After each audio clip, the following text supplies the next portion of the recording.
Здравствуйте, мои любимые, здравствуйте, мои дорогие девочки. У меня сегодня хинкал. У меня сегодня мое любимое блюдо хинкал, девочки. Обожаю, девочки. У меня сегодня новый микрофон. Скажите мне, как? Нравится, не нравится? Наверное, хинкал уже даже остыл. Я пока села. Девчонки, если бы вы знали бы, да, как это нелегко записывать мукбанг, честное слово. Потому что села вот сюда. У меня сегодня такая история интересная еще. Не хочу углубляться здесь вам говорить, какие у меня сейчас еще начнете говорить. Ой, что ты там жалуешься? Но, девчонки, на самом деле, ты пока найдешь место. Потому что свет не везде подходящий. Сегодня здесь, в этой комнате. Теперь я буду здесь делать мукбанги, чем на кухне. Потому что как-то на кухне еще хуже свет, девочки. Мясо, вы видели, сколько мяса? Ох, девчонки, любого угостить готово. Девочки, вот я же рассказываю вам. Так, приятного вам всем аппетита. Я же вам всем рассказываю вот историю вот, моей жизни, да. И на этом канале, и на другом канале. А ну, как хинкал. Ой, разве хинкал бывает плохой? И вот одна подписчица мне рассказала свою историю.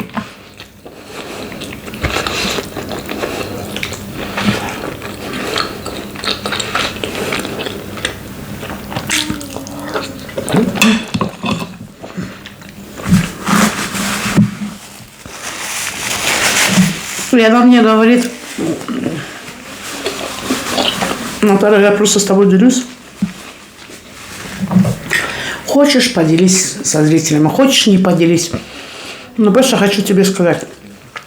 Если я тебе, говорит, расскажу, как ты говоришь, говорит, хочешь верь, хочешь не верь, говорит, но то, что я тебе говорю, так оно и было.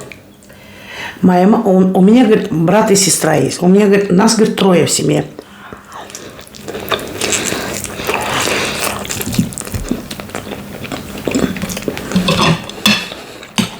У меня отец и мать работала главным бухгалтером.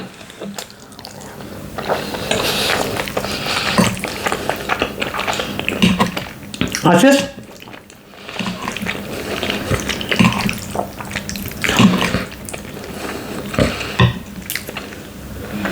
то ли инженером, она мне сказала.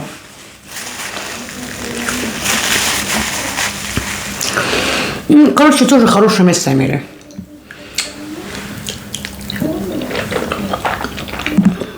У меня, говорит,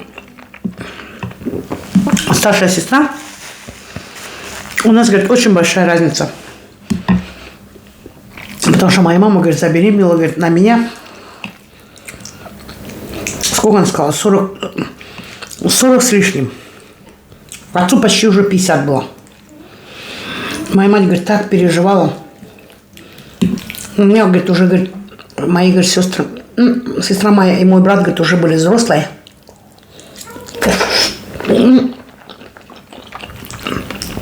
Ты, говорит, пойми, говорит, моя мать, говорит, боялась, говорит, осуждения, что ее осудят. Ну, отец, говорит, очень настоял, сказал, нет, хочу. Рожай. Вот меня родили, говорит. Я, говорит, чуть-чуть, говорит, были, есть, говорит, фрагменты, которые, говорит, помню. До 5 лет, говорит, есть. И они даже очень хорошие. Но, говорит, после 5 лет, говорит, у меня, говорит, в жизни, говорит, пошел просто ад. Знаешь, говорит, с рождением, говорит, меня мой отец, говорит, по работе, говорит, получил 5-комнатную квартиру. У нас, говорит, дела очень хорошо пошли, говорит, мать. Моя довольная была, все. И когда мне исполнилось 5 лет, мой отец внезапно умирает. Горе, конечно, в семье. Моя сестра уже, говорит, засватанная была.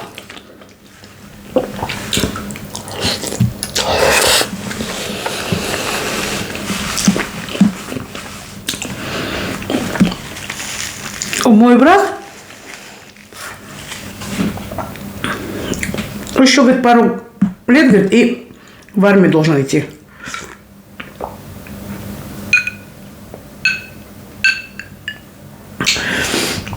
И мать, конечно, говорит, работу, говорит, не бросает.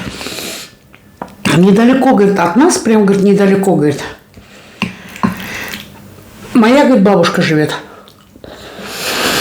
И мне тоже бабушка говорит, но я не буду здесь говорить.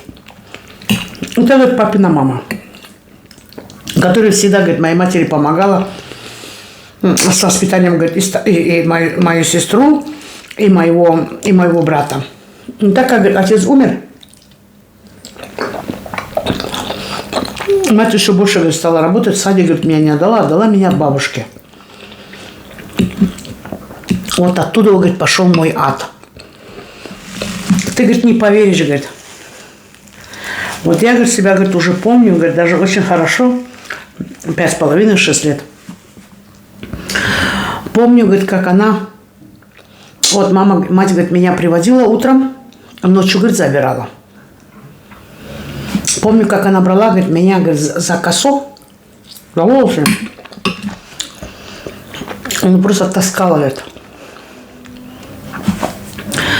Ты, говорит, не поверишь, говорит. Она, говорит, мне говорила. Вот я тебе, говорит, передаю, не хочу, говорит, матюкаться, потому что я не матюкаюсь. Но слова, говорит, 6-летней дочки, которая говорила, вот, стерва. Представляете, 6-летнему ребенку? Почему что не сдохла? Какая ты уродина.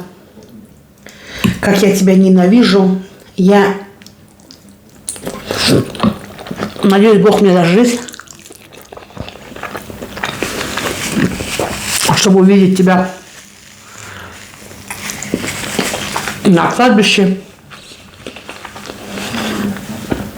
Ты такой нехороший ребенок. Все дети как дети, а ты нехорошая. И вот так, говорит, каждый день. Я, говорит, у матери, говорит, и на коленях стояла. Мама, забери меня. Мама, не хочу туда идти.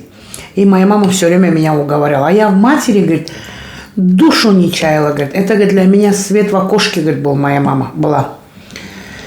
Вот приходит моя мама меня забирать, говорит, для меня это, говорит, было как будто праздник, мне больше ничего не надо, говорит. Садила меня за стол, говорит, и заставляла меня кушать, говорит. Такие большие порции, говорит. Еще такие, говорит, наверное, как мои. Еще, говорит, такие жирные, говорит, еду. Я, говорит, каждым днем все поправлялась и постоянно мне говорила, вот ты толстая, ты никому не нужна. Вот так, говорит, меня, говорит, она, говорит, просто, говорит, не поверишь, Наталья, говорит, просто, говорит, уничтожала. И это было каждый день. Теперь я в школу иду. Она, говорит, меня ведет в школу. Такая, говорит, она еще. Девочки, надо что говорить не буду, хорошо? Она, говорит, меня, говорит, до такой степени избивала по голове, говорит. Я, говорит, тебе честно говорю, Наталья, говорит, я была очень хорошим ребенком. Вот сейчас, говорит, она 76-го года рождения. Она, говорит, младше меня. На 45 лет. Вот сейчас, говорит, в течение 45 лет, а я, говорит, начинаю думать. Вспоминается, да, вот эти все вещи. Я думаю, я же была просто... девочки, как она мне говорит, я боялась, говорит, шаг налево, шаг направо, говорит, сделать. Она, говорит, вела, говорит, меня в школу. Уже, говорит, я во 2 классе, в 3 классе. И так унижала, говорит, меня, говорит, перед всеми, говорит, моими, говорит, одноклассницами, говорит, и одноклассниками. И они видели, говорит, во мне, говорит, гадкого утенка. И что, говорит, делали одноклассники? Одноклассники тоже надо мной издеваться стали. Мол, никому ты не нужная. О, даже твоя бабушка говорит, что ты дрянь. Она, говорит, шла, говорит, по дороге, уже, говорит, кричала, дрянь. Какая-то непослушная, какая-то нехорошая. Вот так, говорит, меня, говорит, в школу вела. Я, говорит, шла в школу, говорит, вот шла, говорит, и думала, говорит, что я дрянь. Я, говорит, уже верила ее словам. Она до такой степени, говорит, меня, говорит, гнобила, что я думала, на самом деле я не хороший ребенок. И она, говорит, мне говорила, вот, я твою сестру воспитала, я твоего брата воспитала. Они были дети как дети, а ты, как она мне сказала, а ты дьявольский ребенок. Ты родился только для того, чтобы у тебя отец умер. Из-за тебя твой отец умер. По вине твоей отец умер. Если бы ты не родилась, твой отец бы жил. Зачем тебе только жизнь дали? Ты от дьявола вышедший ребенок. Вот так, говорит, издевалась, говорит, надо мной. И постоянно.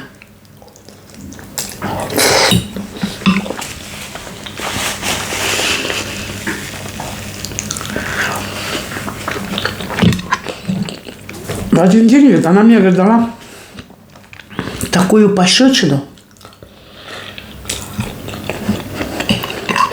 Я уже была 11-12 лет девочки. Я, говорит, до такой степени, говорит, испугалась.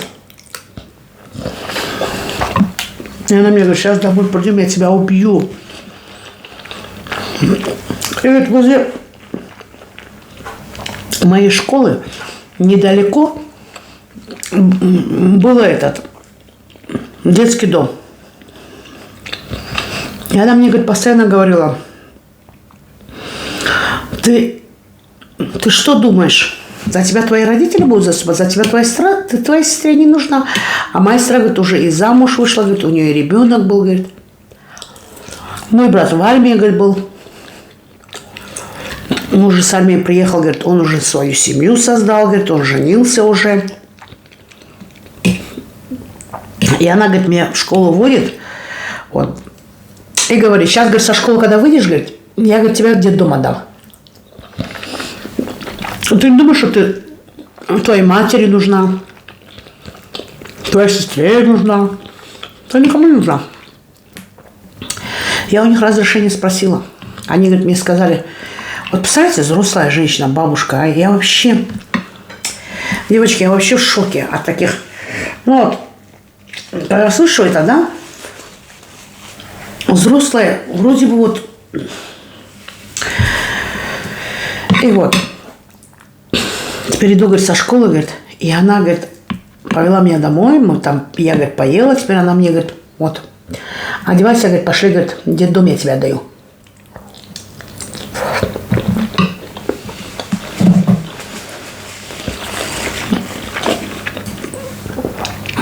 Я, говорит, иду, вся трясусь, плачу, умоляю ее.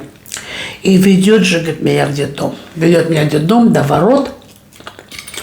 Все. И там, говорит, потому что я не бессердечная, не такая, что я и бессердечная, мне тебя жалко, пошли домой, говорит. Ладно, не отдам. А я же еще ребенок. Думала, ой, я столько молилась, шла, говорит, по дороге, думала, ну, Бог меня услышал. От того, что я настолько, говорит, переживать стала, настолько, мне, говорит, дал, говорит, парализ на лицо, на половину лица. Вот там мать что тоже не замечает, что ли. И я, говорит, матери говорю, говорит, так, чуть-чуть, говорит, потому что боюсь, что бабушке скажет. А бабушка-то меня вообще убьет, говорит. Потому что она мне всегда говорила, я тебя зарежу, я тебя убью, я тебя закопаю, ты никому не нужна, кто тебя искать будет. Короче, вот так зазомбировала ребенка. И вот, а мать, вот ты потерпи, вот скоро, вот скоро, вот скоро, вот скоро, вот скоро, вот скоро. Никак меня не забирает, я все там живу у нее, у бабушки. Я поздно с утра до ночи. И теперь она мне, да вот ты такая толстая, ты такая некрасивая, а я уже в подростковом возрасте. Я взяла, говорит, в один момент подумала, не хочу я жить. Из-за меня мой отец умер. Моя мать несчастная работает днем и ночью. Потому что мне так бабушка говорила, из-за тебя она работает днем и ночью. Тебя бы не было, и так работать не надо было.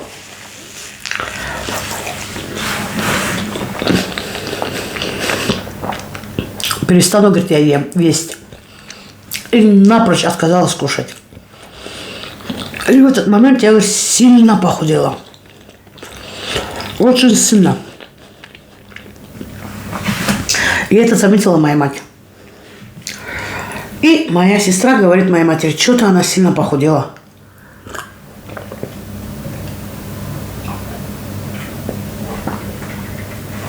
Что-то она очень худая. Берут меня, говорит, начали, говорит, по врачам водить. Как мне это понравилось, что меня кто-то любит. За мной вот кто-то стал ухаживать. Вот. Я, говорит, еще хуже, говорит, не перестала. Я вообще, говорит, не ела. Потом мама, говорит, со мной поговорила, доченька, так нельзя, у тебя может это быть, у тебя может то.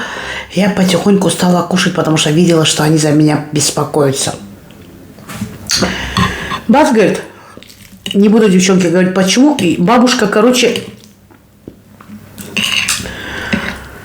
переезжает к нам домой, говорит. Теперь, говорит, не мне к ней ходить надо, а теперь она еще живет, говорит, у нас дома. Мне уже, говорит, 13-14 лет. Моя мать, говорит, уезжает на работу.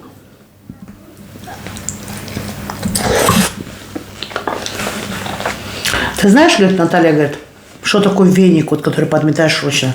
Вот этим веником до такой степени, говорит, меня било, вот так била, что веники ломались, говорит, на мне. Все меня заставляло делать, говорит, все. У меня 5 минут, говорит, не было. Не было, говорит. Я, говорит, такая, говорит, уже...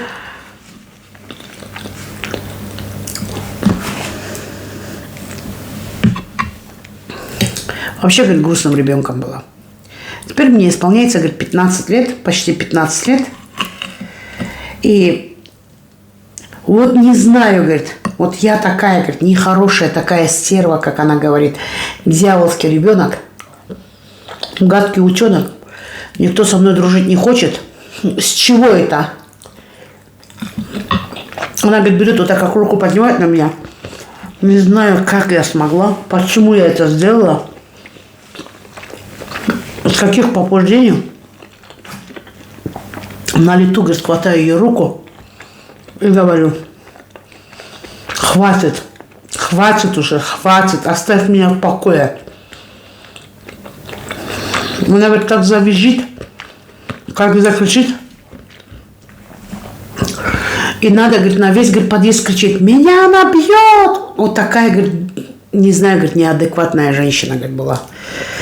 Всем соседям ходила за меня, говорит, говорила, что я нехороший ребенок, что я руки поднимаю на нее, что я в кастрюле плююсь. Короче, девчонки, вот все, что можно, вот она нехорошая. Вот расстрел и все. Ну вот, говорит, дело в том, что, говорит, мой брат, говорит, женился. С первой женой, говорит, не очень повезло, разводится. Женится еще раз, приводит, говорит, другую жену к себе. И у этой жены рождается ребенок. Я, говорит, поступила, говорит, учиться, уже я повзрослела. У меня уже, говорит, подруги появились, все. И, говорит, моя мать говорит, у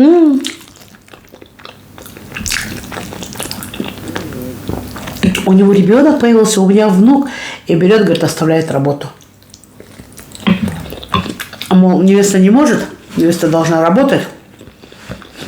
Она бросает работу, чтобы смотреть за внучкой.